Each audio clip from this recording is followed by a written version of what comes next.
देश के सबसे बड़े मेडिकल एंट्रेंस एग्जाम में आखिर इतना बड़ा फर्जीवाड़ा हुआ कैसे? आज हम इसी पेपर लीक की पूरी एनाटॉमी को समझने वाले हैं। ये सिर्फ एक घोटाला नहीं है, बल्कि पूरे एजुकेशन सिस्टम पर एक बहुत बड़ा सवाल है। तो आइए बिना किसी देरी के सीधे फैक्ट्स पर आते हैं और समझते हैं कि आखिर इस पूरे सिस्टम में इतनी आसानी से सेंध लगी कैसे। इमेजिन कीजिए, 2 मई की रात, एग्जाम से ठीक पहले एक व्हाट्सएप मैसेज सामने आता है।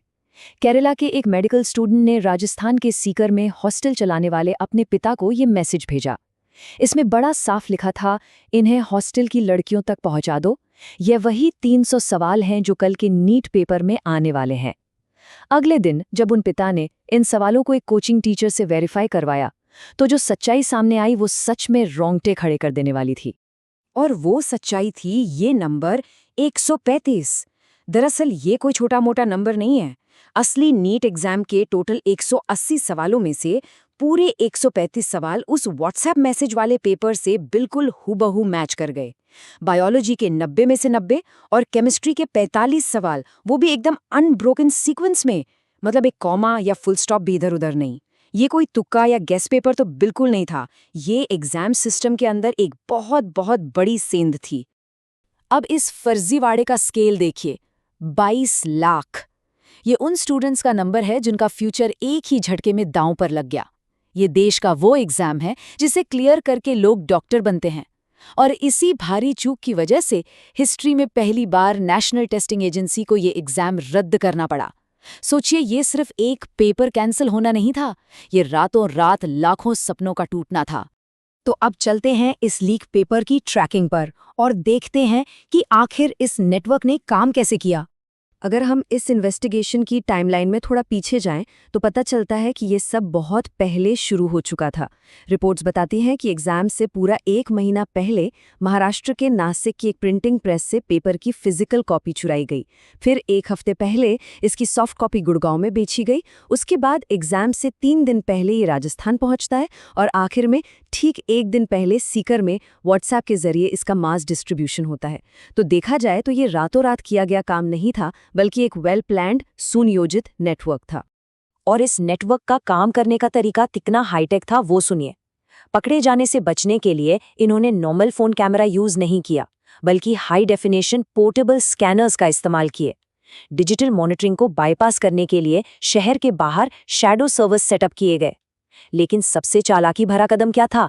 इन्होंने असली 120 सवालों को एक 410 सवालों वाले फेक गेस पेपर के अंदर छुपा दिया, ताकि किसी को इन पर जरा सा भी शक ना हो। अब जरा इस स्कैम की शैडो इकोनॉमी को देखते हैं।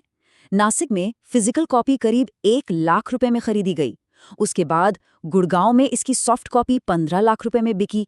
वहां से राजस्थान के बायर्स ने इसे 30 लाख में खरीदा और फिर सीकर के एक एजेंट ने इसे 6.5 लाख में लेकर आगे स्टूडेंट्स तक पहुंचा दिया। मतलब इस नेटवर्क के हर लेवल पर लाखों रुपए इधर से उधर हो रहे थे। एक तरह से एजुकेशन के नाम पर ये एक पूरा बिजनेस बन चुका था। लेकिन जब ये सब सामने आने लगा तो अथॉरिटीज के डिनायल्स और डिसमिसल्स ने सबको हैरान कर दिया। आइए इस पर नजर डालते हैं। एक तरफ एनटीए यानी नेशनल टेस्टिंग एजेंसी के डायरेक्टर जनरल का ऑफिशियल बयान आता है कि कोई पेपर लीक नहीं हुआ, बस एक पीडीएफ सर्कुलेट हुई थी जिसके कुछ सवाल मैच कर गए। लेकिन दूसरी तरफ स्टेट इन्वेस्टिगेटर्स का बिल्कुल साफ कहना था कि पेपर तो 1 महीने से सर्कुलेट हो रहा था। अब 180 में से 135 सवाल मैच हो रहे हैं, फिर भी शुरुआत में टॉप एजेंसी से लीक मानने को ही तैयार नहीं थी। ये दोनों बातों में जो इतना बड़ा कॉन्ट्रडिक्शन है वो अपने आप में बहुत कुछ कहता है। और बातचीत का ये कॉन्ट्राडिक्शन सिर्फ एजेंसीज तक महदूद नहीं था, स्टेट्स के बीच भी यही हाल था। राजस्थान के इन्वेस्टिगेटर्स क्लेम करते हैं कि इस लीक का मेन एपिसेंटर महाराष्ट्र का नासिक है, लेकिन वहीं नासिक के डीसीपी इस दावे को पूरी तरह खारिज कर देते हैं। उनका कहना है कि पेपर वहां प्रिंट ही नहीं हुआ। अब इस तरह के ब्लेम गेम में होता क्या है? इन्वेस्टिगेशन अटक जाती है और सबसे बड़ा नुकसान सिर्फ और सिर्फ उन मेहनती स्टूडेंट्स का होता है। अब आते हैं इस इन्वेस्टिगेशन में सामने आए कथित लिंक्स और इस सिस्टम की गहरी खामियों पर। सोर्सेस के मुताबिक इस मामले में मुख्य संदिग्ध के रूप में बीवाल ब्रदर्स की प्रोफाइल सामने आई है। कहा जा रहा है कि इन्होंने पेपर 30 लाख रुपए में खरीदा था। इन रिपोर्ट्स में ये क्लेम भी किया गया है कि इनमें से एक भाई कथित तौर पर एक पॉलिटिकल यूथ विंग का मेंबर है और स्टेट के एजुकेशन मिनिस्टर के साथ उसकी कुछ फोटोज भी सामने आई हैं। सबसे हैरान करने वाला दावा तो ये है कि इन लोगों को एग्जाम से 1 महीना पहले ही इस लीक के बारे में पता था। और हाँ, पिछले ही साल इनके परिवार के 4 लोगों ने नीट जैसा मुश्किल एग्जाम क्लियर भी किया था। हम यहाँ किसी पर सीधा आरोप नहीं लगा रहे, पर ये वो तथ्य हैं जो सोर्सेस से निकलकर सामने आ रहे हैं और एक निष्पक्ष जांच की मांग करते हैं। और दरअसल ऐसा पहली बार तो हो नहीं रहा, ये फेलियर का एक पूरा साइकिल बन चुका है। याद कीजिए 2024, तब भी ऐसा ही पेपर लीक और स्कैम हुआ था, जहां 67 स्टूडेंट्स को परफेक्ट स्कोर्स मिल गए थे। उस वक्त भी कुछ छोटी मोटी गिरफ्तारियां हुई, पर सिस्टम में कोई बड़ा बदलाव नहीं आया। और अब 2026, हम फिर वहीं खड़े हैं। पूरे देश में लीक, एग्जाम कैंसिल और सिस्टम की जवाबदेही आज भी तय नहीं हो पाई है। जब तक रूट लेवल पर रिफॉर्म नहीं होगा, लगता है ये साइकिल ऐसे ही चलता रहेगा।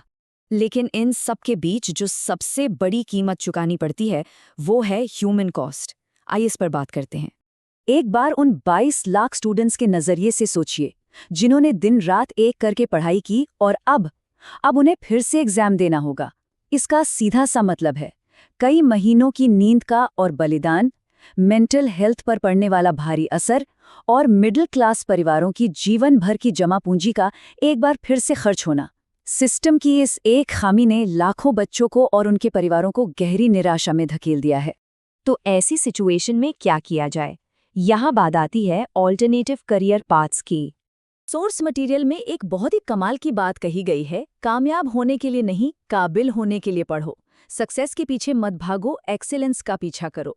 और सच कहूं तो ये अप्रोच आज के वक्त में बहुत ज़रूरी है। किसी एक एग्जाम पर अपना पूरा फ्यूचर डिपेंड करना अब थोड़ा रिस्की हो गया है। इसलिए लाइफ में हमेशा एक प्लान बी या प्लान सी होना ही चाहिए। एग्जाम टूट सकता है, लेकिन जिंदगी आगे बढ़ती रहनी चाहिए। तो आखिर ऑल्टरनेटिव ऑप्शंस हैं क्या? देखिए, ट्रेडिशनल मेडिकल या इंजीनियरिंग के अलावा आज कई सारे हाई ग्रोथ मॉडर्न करियर्स मौजूद हैं। Data science, UI UX design, sustainability, content creation, sports analytics या फिर क्लाइमेट रिसर्च। इन फील्ड्स में अपॉर्चुनिटीज़ भरपूर हैं और काम भी काफ़ी इंटरेस्टिंग है। तो मेडिकल या इंजीनियरिंग ही आखिरी रास्ता नहीं है। इन नए और तेज़ी से बढ़ते फील्ड्स को एक्सप्लोर करना आज के वक्त की सबसे बड़ी ज़रूरत है। तो इन सभी बातों को देखते हुए एक आखिरी और सबसे बड़ा सवाल यही उठता है, बिना किसी ठोस स्ट्रक्चरल रिफॉर्म के क्या कभी इन बड़े नेशन वाइड एग्जाम्स की इंटेग्रिटी की गारंटी दी जा सकती है? ये एक ऐसा सवाल है जिसका जवाब सिस्टम को भी ढूंढना होगा और हमें भी मांगना पड़ेगा। इस एक्सप्लेनर के जरिए इस पूरे मुद्दे को समझने के लिए हमारे साथ जुड़ने का बहुत शुक्रिया।